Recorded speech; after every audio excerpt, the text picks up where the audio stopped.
I hit this issue today and here is the quick fix that solved it.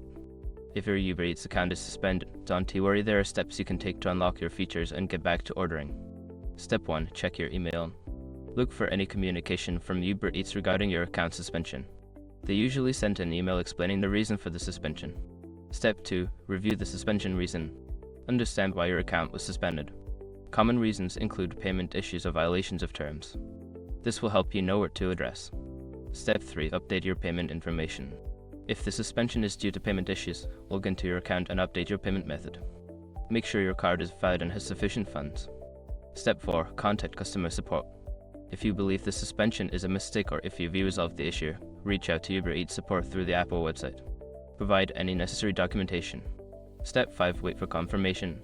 After contacting support, wait for their response. They will review your case and let you know if your account can be reinstated. This can take a few days. Remember, patience is key during this process. I hope these steps help you get your account back up and running.